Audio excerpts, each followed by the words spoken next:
رمضان كريم كريم كريم شهر عظيم عظيم عظيم. الحمد لله رب العالمين. اللهم صل وسلم على نبينا محمد وعلى آله وصحبه أجمعين. رب اشرح لي صدري ويسر لي أمري واحلل عقدة من لساني يفقهوا قولي. أما بعد. Yang kami hormati Abang Ustaz Fadli Hafizahullah Ta'ala, para bapak, para sepuh yang semoga senantiasa Allah jaga kesehatan dan kebugarannya, kemudian para muslimin, para muhsinat yang telah memberikan banyak bantuan kepada al-Islam. Semoga Allah senantiasa barokahi dirinya, keluarganya, dan hartanya. Amin ya rabbal alamin. Kemudian kepada kakak-kakak tingkat kami, alumni al-Islam, dan seluruh jamaah yang tidak bisa kami sebutkan satu persatu, semoga Allah selalu memudahkan kita untuk mengingatnya, mensyukurinya, dan beribadah dengan sebaik-baiknya. Amin ya rabbal alamin. Baik, pada malam hari ini saya bawa cangkir lagi, Bapak Ibu. Hari ini saya bawa dua. Kemarin bawa satu, sekarang bawa dua. Yang kemarin kita membahas tentang dakwah, maksimalnya adalah ya irsyad, tadwir, tabligh, dan tadbir. Kalau nggak bisa empat-empatnya, ya minimal menampilkan diri sebagai seorang muslim yang baik, gitu ya. Pakai senggol nggak? Pakai senggol ya. Baik. Di depan kita ada dua cup yang bersih. Kemudian misalnya saya keluarkan sesuatu untuk menjadikan salah satu cangkirnya itu kotor. Cup yang ini kita kasih sesuatu yang bisa mengotorinya. Susah. Bismillahirrahmanirrahim.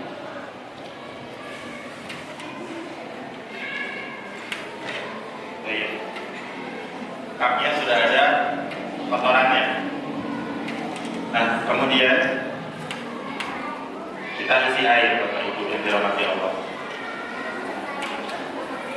Bismillah. Yang ini juga kita kasih air.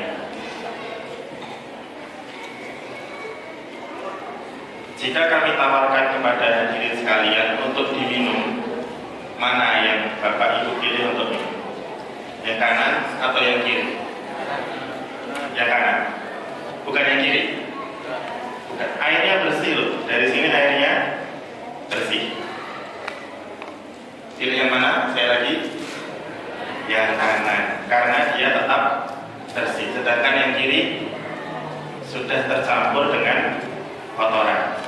Sudah ada kotorannya sehingga air tersebut tidak layak untuk kita minum. Nah, barakallahu fikum, begitu juga hati kita. Begitu juga hati kita. Hati kita itu awalnya bersih. Kemudian kita isi dengan sesuatu yang baik. Tapi kadang-kadang hati kita itu juga ada kotorannya, ada penyakitnya. Maka barakallahu fikum, di dalam surah Asy-Syams Allah Subhanahu wa taala berfirman, wa nafsin wa ma sawwaha, dan demi jiwa dan penciptaannya, kesempurnaan penciptaannya. Di dalam tubuh kita itu ada namanya jiwa, nafsun, yang mana dengan nafsun itu kita bernafas dan kita memiliki keinginan-keinginan. Di lain redaksi, jiwa itu disebut dengan qalbun atau hati, karena yang sifatnya bolak-balik, pagi dele, sore tempe misalnya, cepat sekali berubah hati. Saat ini senang, tiba-tiba biasa aja, tiba-tiba sedih, dan seterusnya. Kadang-kadang disebut juga dengan roh, karena dia sesuatu yang ditiupkan ke dalam diri kita. Imam Ghazali menyebutkan bahwa jiwa, hati, roh itu sebetulnya satu zat, berdanya satu, tapi penyebutannya beda-beda karena dilihat dari siapa yang menyebut. Nah, barakallahu fikum. wa nafsin wa ma sawaha fa'alhamaha fujuraha wa taqwaha. Lalu diilhamkan kepada jiwa itu fujur. Fujur itu berarti kecenderungan untuk berbuat buruk, berbuat dosa, berbuat maksiat. Wa taqwaha, dan kecenderungan juga untuk bertakwa, untuk taat dan tunduk. Itu tabiat jiwa kita. Kadang-kadang ke sana, kadang-kadang ke sana, kiri kanan dan seterusnya. Qad aflaha man zakkaha wa qad khaba man dasaha. Maka sungguh beruntung orang yang mensucikannya dan rugi orang yang mengotorinya. Ya kayak ini. Kalau bersih, suci, kita beruntung. Tapi kalau kotor, kita kotorin hati kita, kita rugi. Qad aflaha man zakkaha wa qad khaba man dasaha. Nah, jadi penting bagi kita untuk menjaga kesucian hati. Maka di dalam Islam itu ada sebuah cabang ilmu namanya tazkiyatun nafs, ilmu pensucian jiwa. Kenapa jiwa itu harus disucikan? Di dalam surah Asy-Syu'ara, pada lantunan doa-doa dan permintaannya Nabi Ibrahim alaihissalam disebutkan, diawali dari wa idza maridtu fa huwa yashfin dan seterusnya, sampai kemudian Nabi Ibrahim berdoa, yauma la yanfa'u malun wa la banun. Pada hari itu, hari kiamat, tidak akan bermanfaat harta dan anak-anak. Illa man atallaha biqalbin salim, kecuali yang menghadap Allah dengan hati yang selamat, hati yang bersih, hati yang suci. Itulah kenapa kita sebagai seorang muslim perlu untuk senantiasa membersihkan hati. Kemudian kalau kita simak para imam, setiap sholat witir itu selalu membaca surat Al-A'la. Dan ada sebuah ayat yang berbunyi, qad aflaha man tazakka, sungguh beruntung orang yang mensucikan hatinya, wa dzakara isma rabbih fasalla, dan menyebut nama Tuhannya juga mengerjakan sholat. Kalau kita lihat urutannya, yang pertama tazkiyatun nafs, zikir, baru sholat. Maka mensucikan hati itu nomor satu, meluruskan niat, menghilangkan takabur dan seterusnya. Baru kemudian berzikir, membaca Al-Quran dan mengerjakan sholat. Bulan Ramadan itu kita naik semua, tilawah Qurannya naik, zikirnya naik, sholawatnya naik, jumlah rakaatnya juga bertambah. Tapi kok ada orang itu setelah keluar dari bulan Ramadan sudah berlalu, hidupnya jadi nggak bagus lagi. Bisa jadi ketika dia masuk ke dalam bulan Ramadan tidak dengan membersihkan hatinya terlebih dahulu. Nah ini para santri ngerti banget. Para santriwati kan kegiatan hariannya menghafal Al-Quran. Itu bagian dari zikir kepada Allah Subhanahu Wa Taala.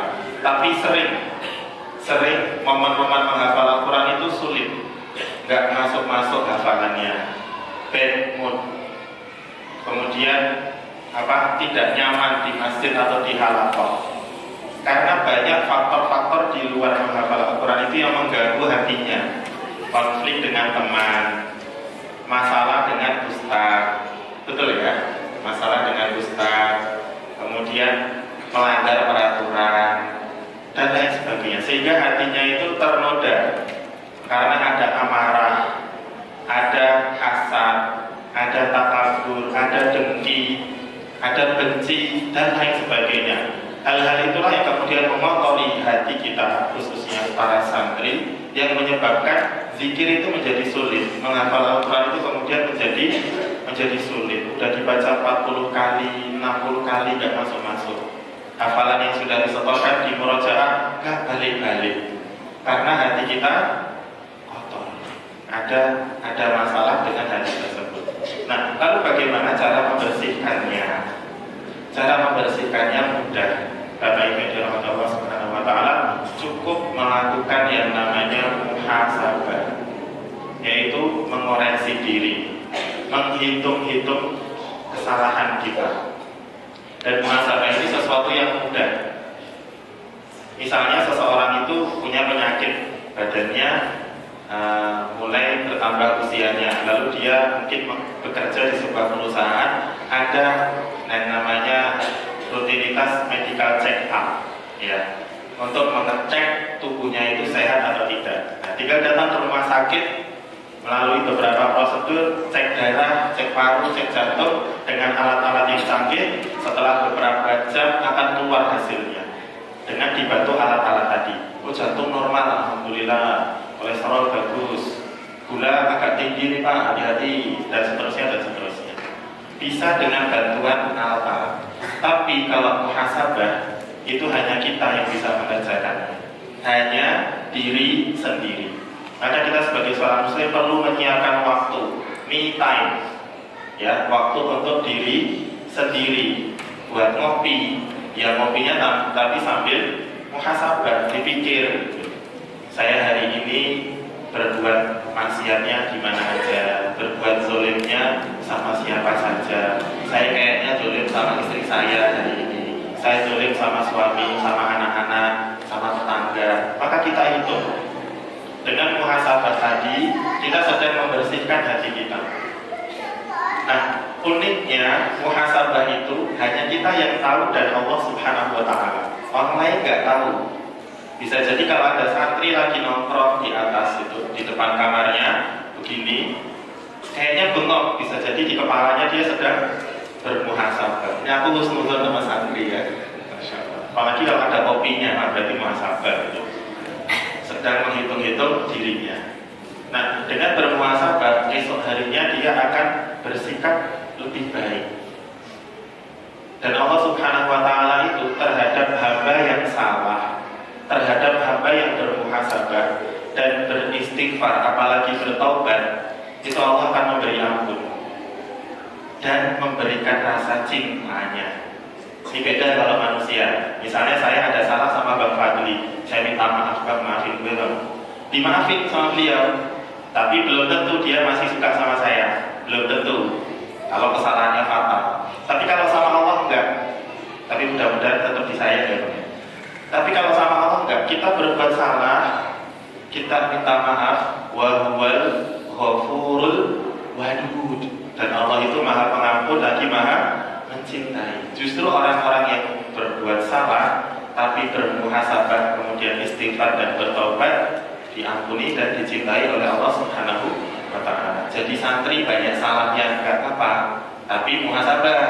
Jangan ngeyel mulu gitu ya. Harus muhasabah. Jadi ustaz juga banyak salahnya, karena namanya guru pasti salah nasihati. Nasihatnya betul, tapi torikohnya kadang-kadang keliru. Akhirnya santri gak menerima, ada konflik. Jadi renggang, santrinya jadi malas setoran, ustadznya malas ngurusin. Maka dua-duanya harus bermuhasabah. Maka masalah-masalah yang ada dalam hidup kita itu hakikatnya untuk mengasah hati kita semakin bersih dan semakin bertakwa kepada Allah Subhanahu wa Ta'ala.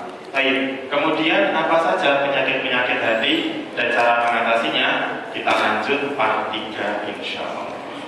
Baik, demikian yang dapat kami sampaikan. Mohon maaf nggak ada pantunnya. Semoga berkenan di hati para sahabat semua. Jazakumullahu khairan katsiran. Walhamdulillahirabbil alamin. Wassallallahu ala nabiyyina Muhammadin wa ala alihi wa sahbihi ajma'in. Wassalamualaikum warahmatullahi wabarakatuh.